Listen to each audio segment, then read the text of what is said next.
Okay, thank you for all coming. This work was done in collaboration with Pierre. I can't pronounce his last name, I'm sorry. And it was actually a true joint collaboration from start to finish. He was doing a postdoc at Toronto, and we actually had to flip a coin to decide who was going to be first author. And he's just headed back to France at the end of his postdoc, so he was unable to come, which is unfortunate. So I'm here presenting the work today, and it was done under the supervision of Ravin Balakrishnan. So the low-level story of this talk is that we've developed some new techniques and studies these techniques which aid the user to transition to using hotkeys. So I'll be introducing a well-defined problem, some novel solutions that we developed, a controlled experiment that was done under the laboratory setting, and some positive results that we obtained. So from the perspective, of the input and interaction realm of Chi, this is pretty much your typical methodology, which is more than fine. But what I'm more excited about in this paper is the higher level story. And the higher level story is that I see an important omission from Nielsen's heuristics and a resulting flaw in today's user interfaces. Now, the research that I've done really focuses on the low level story, so I can't get up here and rant for 20 minutes about this higher level story, but it is important discussion that I'll include at the end of the talk, and I hope it generates some discussion and ideas among you. So let's start from the beginning. Shortcuts. Shortcuts are wonderful things. They let people get from point A to point B faster than the traditional route would get them there. Now, in the realm of HCI, shortcuts have also been long understood to be a good thing to include. And if you've ever taken an HCI class or even taught an HCI class, you might have seen this exact slide, if not a variant of it, which is showing a bunch of different possible shortcuts that can be included in a graphical user interface. And today I'm going to talk to you specifically about hotkeys.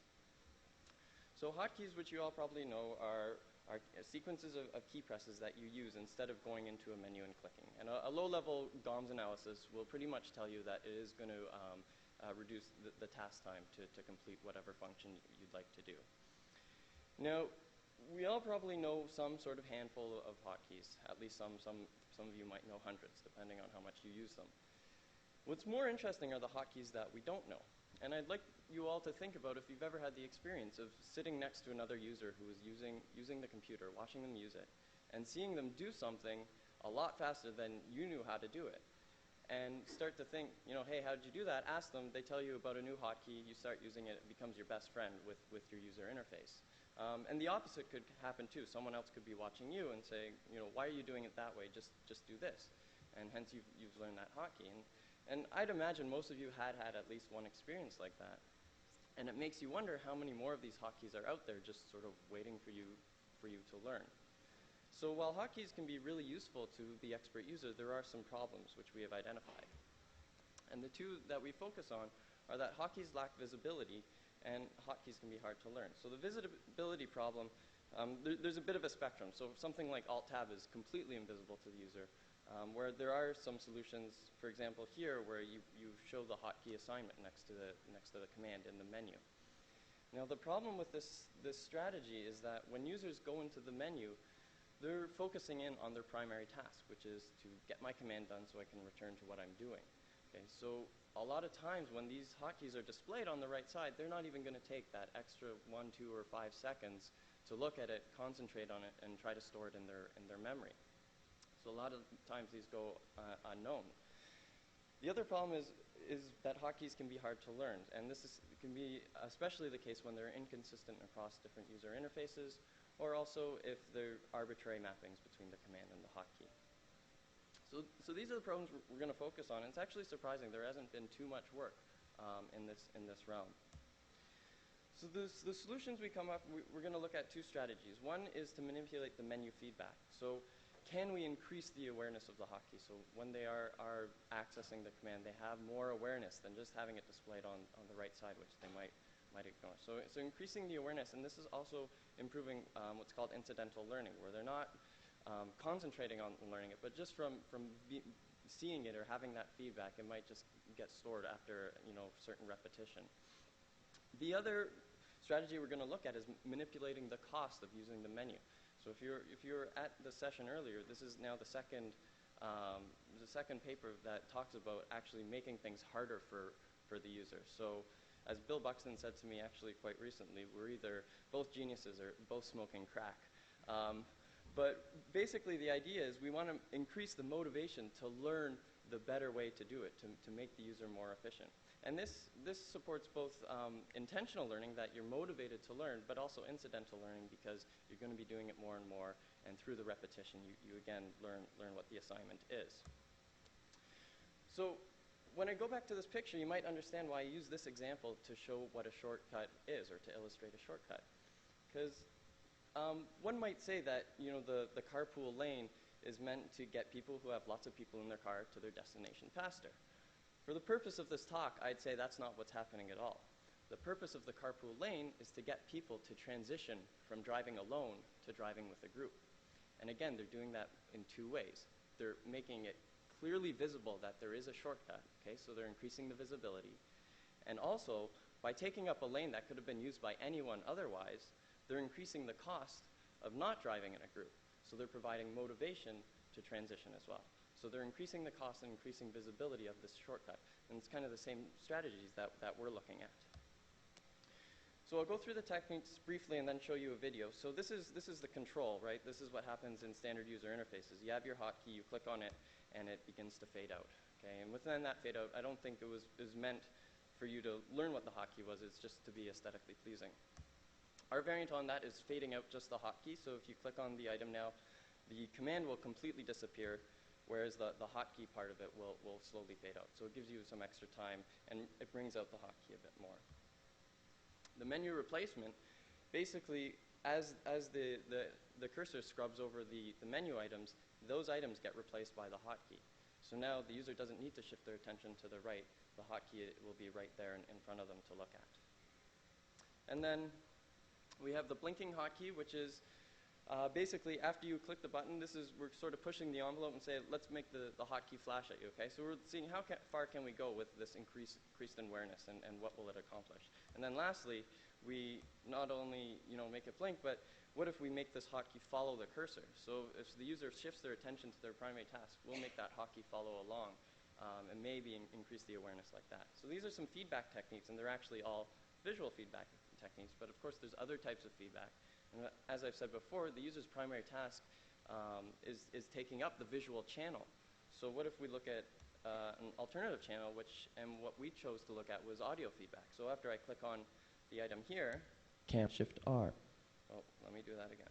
Camel, Shift R. You'll hear the item and you'll hear the hotkey. Okay? And there's been some psychological research that shows that echoic memory, so audio memory, can last longer than iconic memory. Okay? So this could be potentially beneficial. So these are the feedback techniques, and then we also looked at the manipulating the menu cost technique. So in the first one, we basically add a system delay every time you use the menu. Okay, so when I click here, I see this progress bar. As soon as I click it, that progress bar will start to go down, and my interface is locked for the 1 second that I'm doing this. Okay, so this is obviously going to be annoying, but it was more of an exploration of the design space just to see what would happen.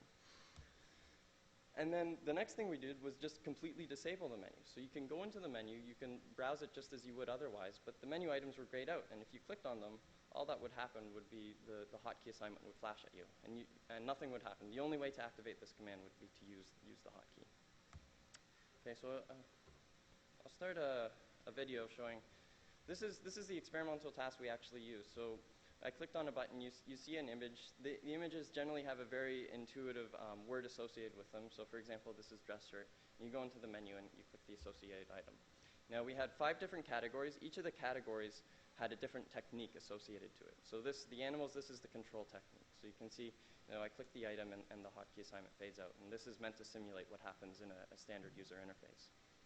And here we see the visual technique. So in this case, we combine all the different visual feedbacks just to go, how far can we go with this visual feedback? So you can see here that it's following the cursor, it's flashing, plus we're doing the replacement before the cursor actually clicks down. So, we really want to say, let's put this in front of the user so they can't ignore it. Carrot, Shift Z. This is the audio technique. So basically, Onion, you click Control on the Shift item, I. and then you'll hear the assignment. Potato, Control S. And I had a lot of fun recording all these arbitrary words. This is the system delay technique. So you can see the progress bars before you actually click, and then when you click down, the progress goes down until it's finished, and then you can continue the task. And then lastly, we have the disabled. So here I can click as much as I want. Nothing's going to happen until I use the hotkey.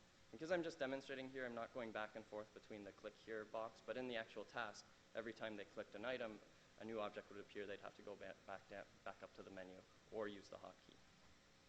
So we ran a pilot study with 5 users, and in the study, they used each of these 5 techniques, okay? So it was a within subject assign, which is probably not the best thing to do, but because it was a pilot, we just wanted to see if we can identify any differences between the techniques.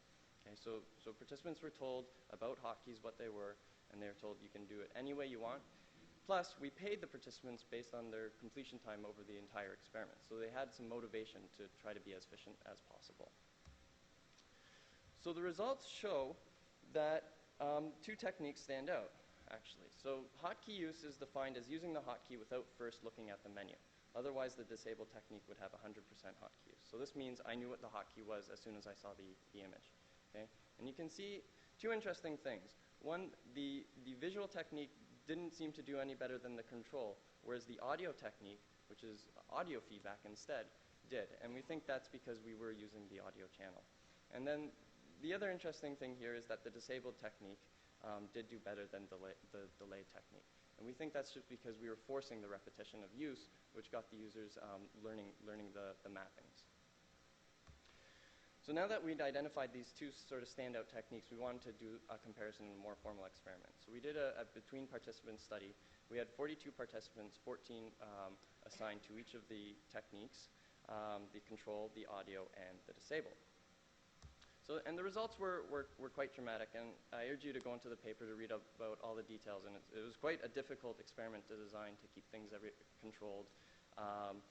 But the main message is that the new techniques significantly increased hotkey use by over 100%, actually.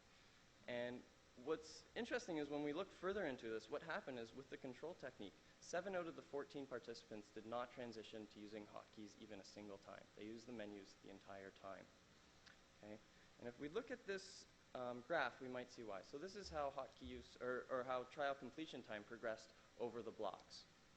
And what we see is actually that our new techniques actually increased time in the first block. Okay? So what happened was with the control technique, the participant said, hey, this is going to take me time if I want to actually learn these things, so I'm not going to bother, and I think I'll be faster this way. Where in fact, after the second block, participants were faster and faster with the new techniques and did make significantly more money at the end of the experiment. So in summary, we have a well-defined problem. Okay, how do we make hotkeys more visible? How do we get users to learn the hotkeys? We've come up with some solutions. I presented you with the experiment and the results that we obtained. Now, let's return to the high-level story. Okay? So up to now, you'd think that this paper is about getting users to move from using menus to using hotkeys. But the story I'd like you to get out of this is that systems should support the transition from novice to expert behavior. Okay? And I think this is something that is generally ignored and has been for the last little while with regards to user interface design. And if we look at Nielsen's heuristics, we can actually see where this might be coming from. Okay, so this is his heuristic, flexibility and efficiency of use. Accelerators unseen by the novice user may often speed up the interaction for the expert user, such that the system can cater to both inexperienced and experienced users. So Nielsen is suggesting the novice behavior, is suggesting the expert behavior. What he's not suggesting is that there should be a transition from one to the other. Okay? And he's almost suggesting the opposite. Because if these accelerators are unseen by the novice user, then how in the world are they ever supposed to learn them? Okay? And I think this is something that we need to look at. Users learn from experiencing. They don't learn by going into manuals and reading about things. And that's why so many typical users, not the Chi audience, but typical users don't know about Alt-Tab. And it's why the participants in our study didn't use the hotkeys, even though that mapping was right there beside the command. And there are examples of these techniques, and I think marking menus is one of the best examples. So marking menus, you click down, you see a bunch of menu items, you can choose which command you want, or you might even need to navigate to submenus until you get to the item that is your goal. Now, the expert can use these marking menus by just making the corresponding gesture based on their knowledge of where this goal item is. Now, the beauty of marking menus is that this transition from the novice to the expert behavior is a very seamless one. Okay? And there's other examples of these techniques. And this is, a technique we saw in this session, we've seen previously at Kai, is the shark or shape writer. And again, a novice typing out system would go click, click, click on SYSTEM, or make a nice straight line once they found each letter. Whereas, again, the expert can just make a simple gesture. And again, that transition to from novice to expert behavior is seamless. Now, if you actually go and read Gord Kurtenbach's thesis, again, the story that he presents sort of on the low level is about marking menus and the technique that he developed. But if you actually read it, it's a wonderful document. It talks about all the issues involved with transitioning from novice to expert use. And there's some interesting challenges that come up when there isn't sort of a natural flow from the novice technique to the expert technique. So the behaviors here are so similar, it just comes naturally that there's this seamless transition. But what if you have something like hotkeys where one behavior is clicking on keys and the other behavior is clicking on menu items? How do you get that transition to happen just as fluidly or happen at all? And if we go back to this graph here, we can kind of see what the problem is, and we can generalize. And graphs like this are so common to come by in HCI literature. You have a control technique with a fairly flat learning curve that starts out faster than your new techniques, just because that's what's familiar to the user. And then you have your new techniques that you bring in that initially are slower to use because the user isn't completely familiar with them. And then as they learn the technique, they get faster and faster and better with that technique. Now, the problem is the user kind of has to do this cost-benefit analysis in their head to try to decide, is this overhead cost of going to this new technique going to help me, or is it not? And I would argue that if we did a thorough research into this issue, we'd probably find that users are incredibly bad at making these decisions, and that users are generally stubborn and going to stick with what they're doing. So, what I'd propose is that there's some sort of curve of usage behavior that's going on. And when you're using an overall user interface, you're not just working with one technique. You have millions or hundreds of different techniques that are going on and hundreds of different tasks. And this decision about what technique to use each time is always coming up. Okay? So you have certain behaviors that you're going to use, and each behavior is going to result in different efficiencies. So what I'd say is that the user is kind of like a ball that's rolling down this curve. Okay? So the user is going to change their behavior only if they can really see that this is going to make things more efficient for me. And when it stops making things more efficient, I'm going to settle down into this sort of comfort zone and not do anything more. And this will be where the user behaves. The problem with this is that users don't have the foresight to see, maybe I'm just stuck in a local minimum. And maybe there's more that I could be doing if I take the time, if I sort of just absorb that cost, because I know in the long run I have an optimal behavior that I can achieve. Okay? So what does this mean? So this means maybe the system does need to sort of take the initiative and not let the user just suffer in front of the interface. And maybe sometimes it needs to say, hey, this user has been using my program for a year now. They haven't used this shortcut a single time. Maybe I'll start to nudge them, give them a kick in the butt and say, you need to start transitioning and you can be a lot more efficient. And what I don't propose is that you take the techniques that I showed with hotkeys and just shove them at the user every single time. You'd probably need to have some sort of system recognition of what the user's behavior is and what the user's behavior should be. And you can think of it as a kid riding a bicycle and learning to ride a bicycle on the training wheels. At some point, the parent needs to come and take those training wheels off and let the kid drive the bike. And there's going to be an overhead cost. That kid's going to fall over for the first week or for the first month. But in the long run, that kid has to know that, obviously, without those training wheels, he'll get more and more efficient with the bike and be able to do things that he never could have done without them. And if the system doesn't kick in and take off these, these training wheels or get the user to transition, then this kid's going to be stuck using training wheels his entire life, and we'll end up like this. And this is how some users end up with their system. They're just stuck in these little local minimums, not realizing there's way better ways to do these things. So with that, I'd like to acknowledge the following people, and I will take any questions that you have now.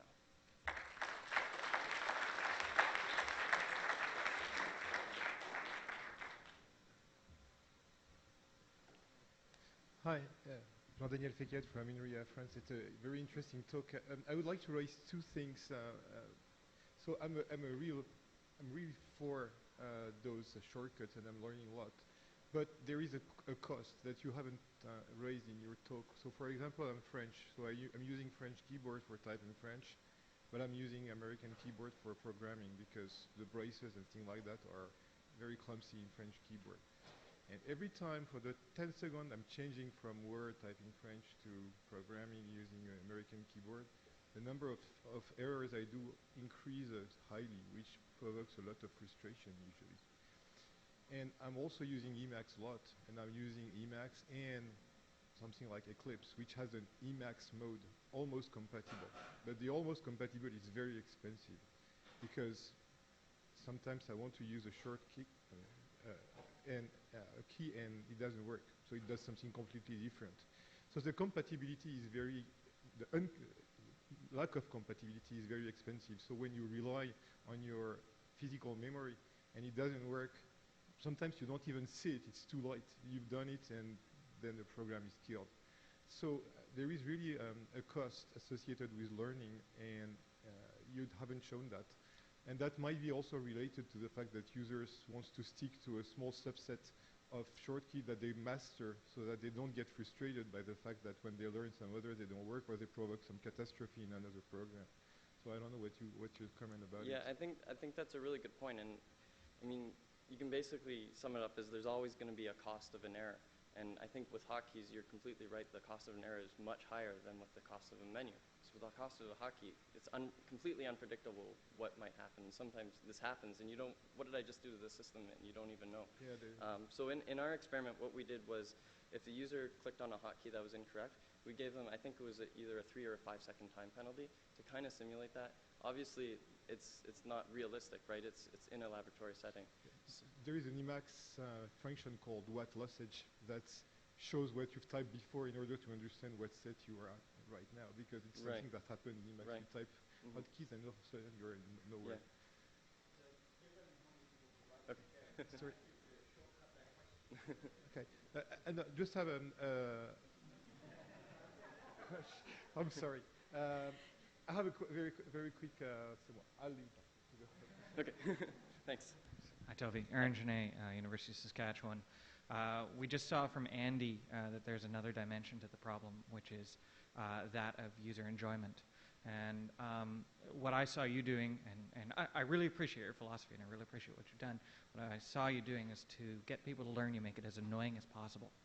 And which works really, really well from a learning perspective, and it works absolutely terribly from an enjoyment perspective to some degree.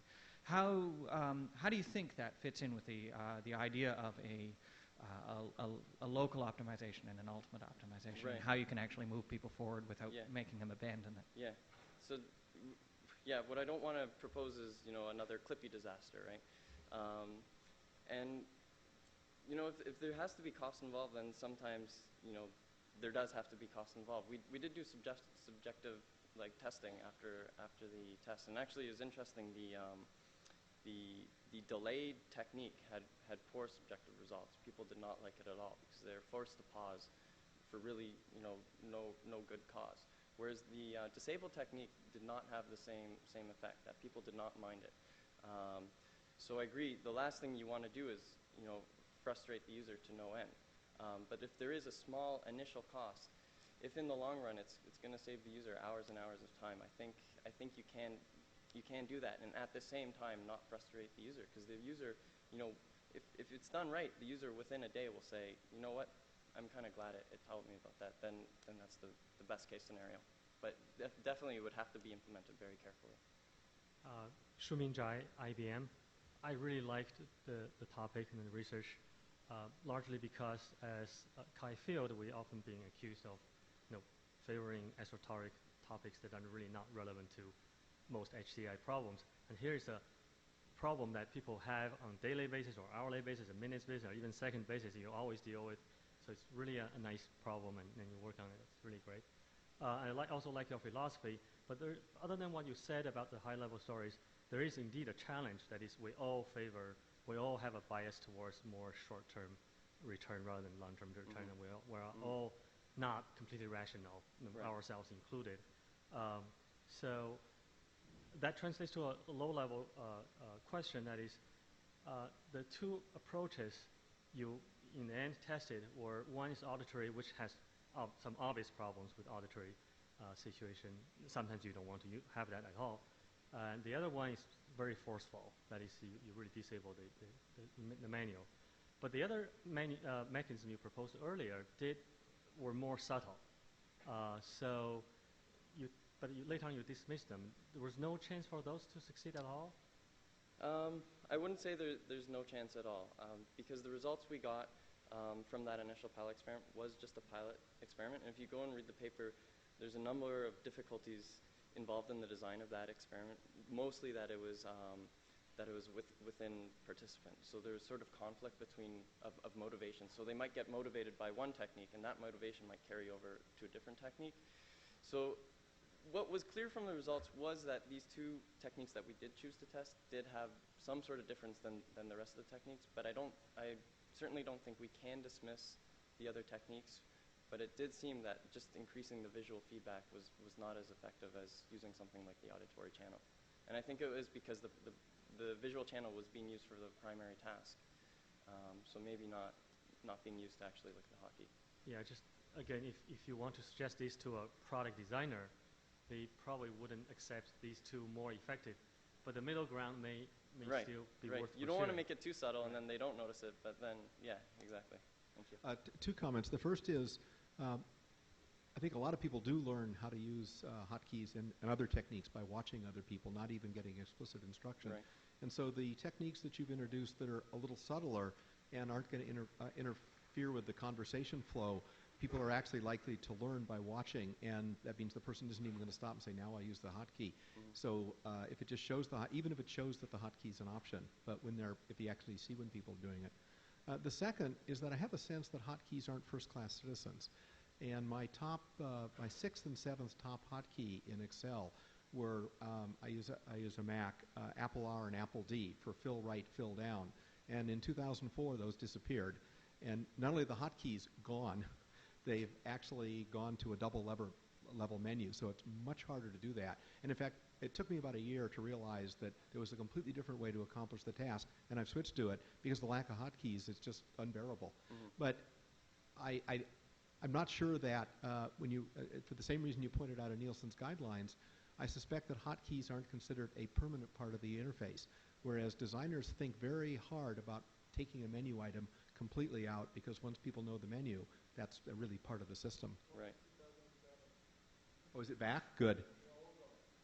Yeah. I still haven't figured out Office 2007, but I think they're all gone, yeah. Hi, Juan Pablo Rucat, University of Iowa. Would you consider, instead of just having the system decide when it's time for the user to learn these hotkeys, to instead give the user an option? Would you like to learn this and maybe not make a global change, but rather concentrated on those menu items that are most often selected, for example? I think the problem when you put it in the user's hands is that it kind of gets to the same as choosing to use a tutorial or choosing to read a help manual. So when the user sits down to write a document, they want to get right to it. I'm going to write my document, and they're not going to go halfway through that. Hey, it's time to see if there's a better way to do this. And I think that's the reason that even the hotkey assignments that are on the menu right now, people don't pay attention to them. They don't even want to take the 1 second to look at those and pay attention to those.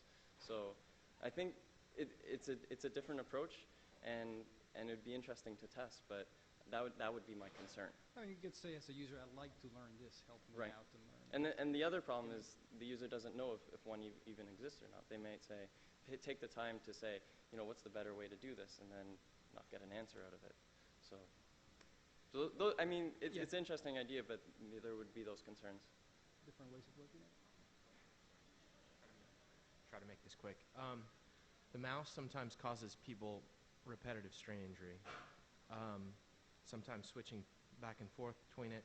So have you considered how hotkeys can eliminate that repetitive strain injury? Has that even factored into your thinking at all? I haven't looked into the ergonomics, so I can't. It might be interesting to check that out. Yeah, I can't give a good answer to that,